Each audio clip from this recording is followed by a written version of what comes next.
A year ago, I made this video about my Sheridan illustration application process and my portfolio, and since then, I've gotten a lot of comments and messages telling me that my video was really helpful. It was one of the more recent videos about the illustration program, so I thought it would be fun to make an update video to that now that I've gone through first year and I might have some insight to offer about the program and on living alone at the dorms. I'll start by talking about the academics. A really frequently asked question was, do I think this program is worth the tuition? Firstly, I just want to start by saying that I've only done first year.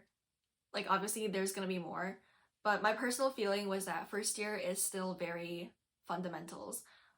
We did a lot of figure drawing, we did a lot of perspective and structural drawing and some basic graphic design. So that stuff, I feel like if you have drive and willpower, you can learn that on your own. But I think that the most valuable part of the program is being in like a physical environment with a lot of artists. You might be online, you might be in like artist groups online, but you tend to gravitate towards those with similar interests, similar styles as you. Whereas suddenly at like art school, you meet all these different artists who have different approaches to everything, who have different interests and like different mediums that they prefer to work in, and it's so interesting. There were like projects where my classmates like literally blew me away. I was like, how can someone be so good? I was feeling really intimidated, and which I think is a good thing. Don't get me wrong, like I am a personal believer that if you want to improve, the best way to do that is to surround yourself with people who are better than you. I think it was a really valuable environment to be in and maybe makes up for the 10 grand tuition. But we'll see. Obviously the courses are going to get more specialized and more useful in the future. But I would say that yes, if you are looking to go into illustration, this is the program.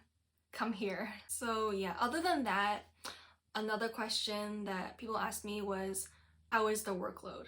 If you come straight out of high school, the good thing is the workload is less than high school. Very nice. The program is like almost 100% just hands-on, like actually doing stuff compared to like STEM, which all my friends are in and they're suffering. And I'm just here drawing circles and squares. So yeah, other than those two questions, I won't be talking about the specifics of the projects, the assignments, or the classes because I am an upholder of academic integrity. Sheridan, don't expel me. As for the professors, I think all of them are really nice and really helpful. Obviously, you will run into professors that you don't see eye to eye on or that aren't as accommodating, but for the most part, they're all professionals in their fields, and if you need extra help, I'm sure they're more than likely to talk with you about that. There's also the question of, do I think I improved? Which the answer is yes, obviously, because any amount of practice will help you improve. I'll put up some pictures of my first life drawings and then my like last ones in the year. And this first one here, this is, I'm pretty sure 30 seconds. And it's so rough. I don't think I knew like where to start. Like, I just didn't know how to go about doing it. Obviously with practice, they got better, and I think I can say that my most improved area was anatomy. And here's a tip. Do go to the extra life drawing classes. I usually didn't go to them until I needed to complete assignments.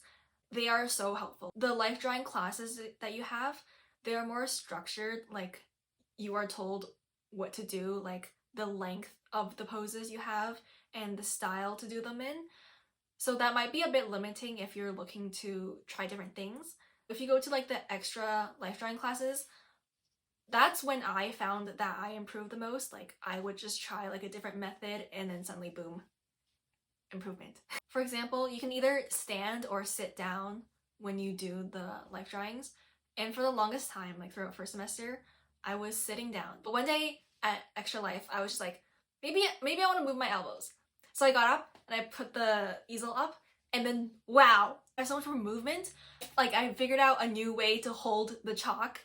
And it sounds so dumb, but like that's just how it happens. And since then, I've been exclusively standing because I think standing is a lot better, but that's up to you. It's up to you if you want to stand. So that's the end of talking about academics. If you do have more specific questions, you can DM me. I'm gonna leave my links at the end of the video. So now I'm gonna move on to the living portions. So first of all, social life. There is none. I think it's something with our kids being introverts, and also it's Oakville. Like, what is there to do in Oakville other than like get on a train to go to Toronto? If you want to come here and have like the typical uni experience, you're not gonna get it. Like, I'm so sad. I've never been to a party my entire life and I'm so sad about it, but like, it is what it is. And there's also very few clubs.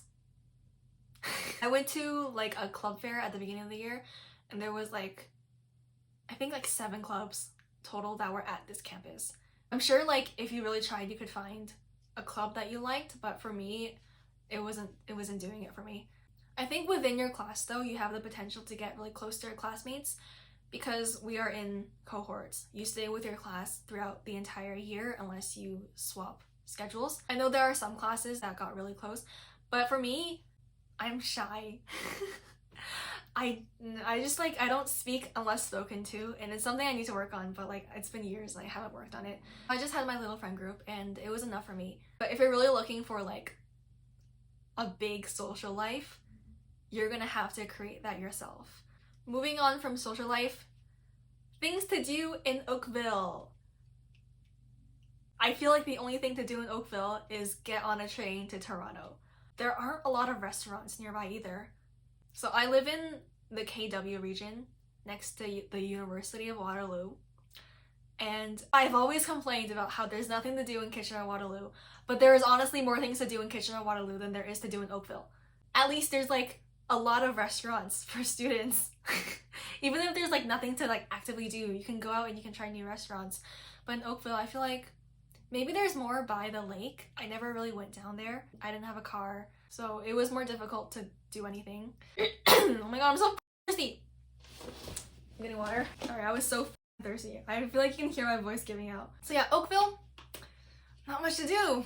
I know I just talked a lot of shit about Oakville.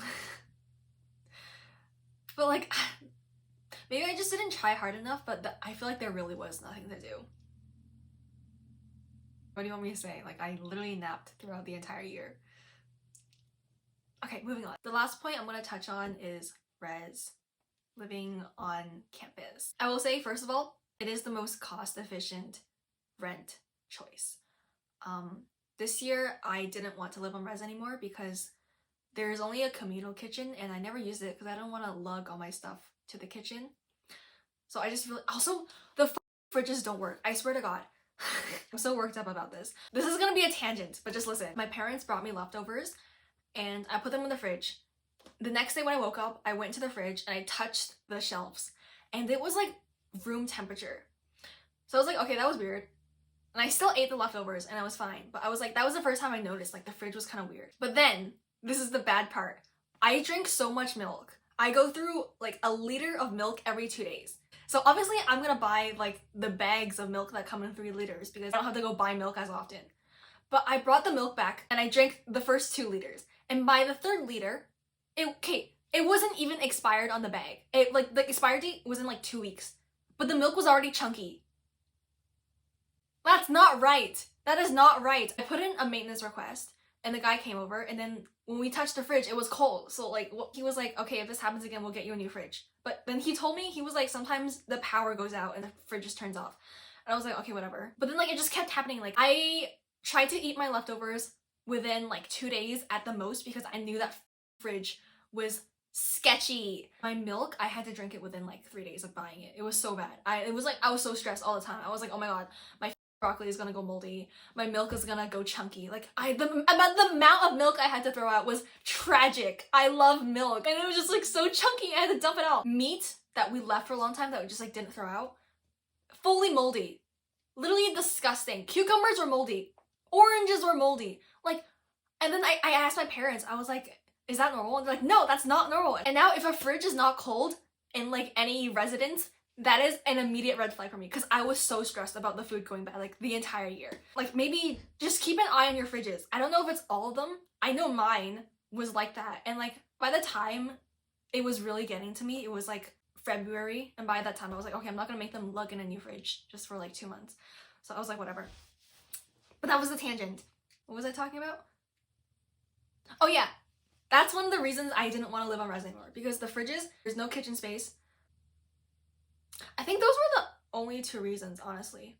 But other than that, living on res was really nice. I really liked my room. I think the outlets were perfectly placed. I liked my dorm a lot more than I like my own room right here, because the charger ports are over there, and there's none by my bed, and I can't do this. I can't be like reaching across the bed to get my phone. Okay, going back, I think I ended off with saying that living on res was the most cost efficient. It's because you don't need to pay rent for the other 4 months that if you're not gonna be there. I'm renting a basement this year with my roommate, and I guess we're just gonna have to cope with paying rent in the summer when we're not there. Yeah. As for eating, there is no meal plan. I know they give you like some bull crap about like you pay $50 and they give you tax-free at certain restaurants, but that's not a meal plan. Like there's a cafeteria, but there's no like buffet style cafeterias. I think that's what most unis have. So you're gonna have to cook, and there's also no restaurants, so you're really gonna have to cook. I got my groceries from Walmart. Some people use the res Walmart delivery service, but sometimes there's like they just have stuff that's sold out that's not listed on the website, and I would rather not leave that in someone else's hands, you know. I enjoyed living independently, so the dorms was really fun for me, even despite the fridge problem. So I think that's about it for stuff I want to talk about in this video. If you have any more specific questions or questions in general, feel free to leave a comment, or you can DM me at my Discord, my personal Instagram, or my art Instagram. Now, disclaimer, don't follow my art Instagram unless you are a K-pop stan. And I most likely won't accept friend requests from anyone on Discord who isn't in a mutual server with me. So I'll put links to the illustration community Discord server and also the illustration hopefuls Discord server in case you're not in those already. And yeah, thank you so much for watching this video. I appreciate you sticking and listening to the whole thing. If you see me on campus, come say hi. Tell me if you're from this video. If you're my classmate from last year watching this, pretend it doesn't exist. This is embarrassing. Thank you again, and I'll see you next time.